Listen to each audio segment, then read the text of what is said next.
On a pretty normal Saturday in 1987, Rich Dixon climbed a ladder to install some Christmas lights.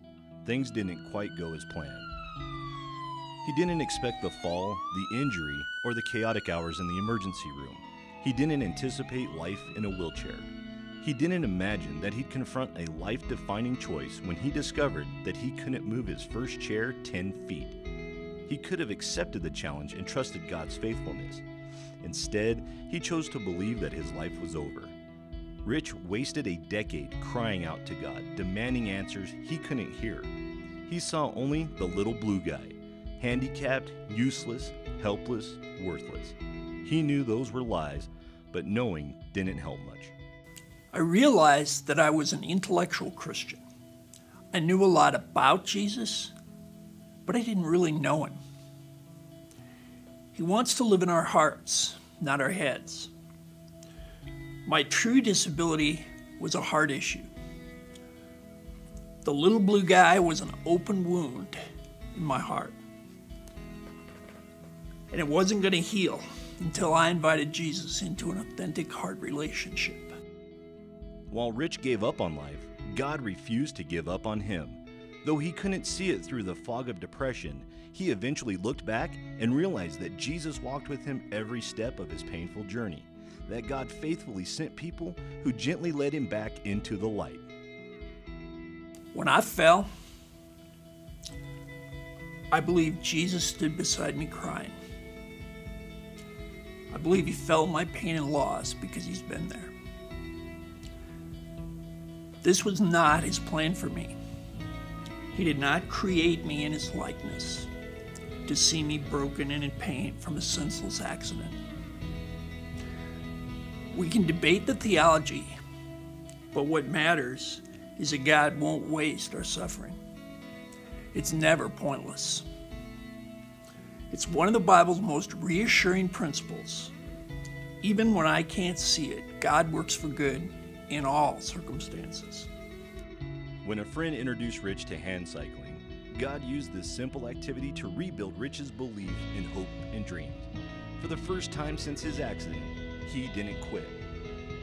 I don't know why I didn't give up. It was really hard. Everything I'd learned in 12 years since my injury told me to quit. 12 years of inactivity and believing the lies of the little blue guy. 12 years of I can't. But something had changed. First, it seemed like a small thing, but it proved to be the difference between quitting and not quitting, between a life and a wasted life. It seemed like a simple physical activity, but it was so very much more. I believe the hand cycle and the attitude it inspired were gifts from God. First it was down the block, then around the block, then around the neighborhood. I rediscovered that I could sweat, get flat tires, even get caught in the rain, and it'd be okay. I could take my dog for a run. I could go out with friends, ride through the park, enjoy the bike trails, just like everybody else. For the first time since my injury, I was doing something physical just for fun.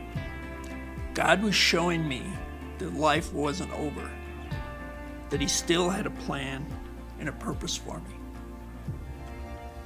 And as I cranked along, God nurtured a dream. I wanted to crank my bike 1,000 miles in a summer. 1,000 miles? He could scarcely get around the block. But the guy who not so long ago couldn't push his wheelchair 10 feet began telling people he intended to ride 1,000 miles in 3 months. It was a God-sized dream, inspired by a renewed faith that God would bring good from this tragedy. In August 1999, his odometer showed 1,000 miles. It was an impossible dream, and it led to others. A few years later, Rich's 1,250-mile summer raised $12,000 for his best friend's cancer treatments. He answered his church's Climb a Hill challenge on a steep road in the Colorado foothills. The hand cycle helped him participate and contribute and inspired newfound confidence.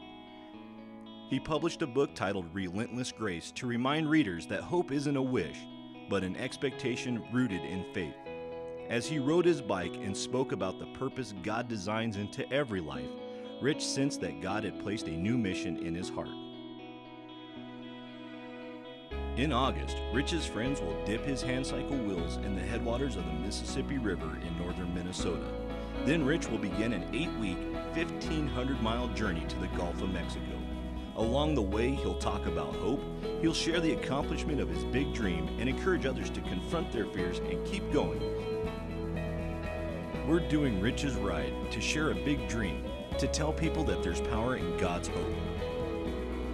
We're doing Rich's Ride because every person, no matter their circumstances, needs to know that Jesus lives in them, loves them, and walks with them. We're doing the ride because I want to share the hope that no matter what, we can count on God to faithfully keep his promise to work for good in all circumstances.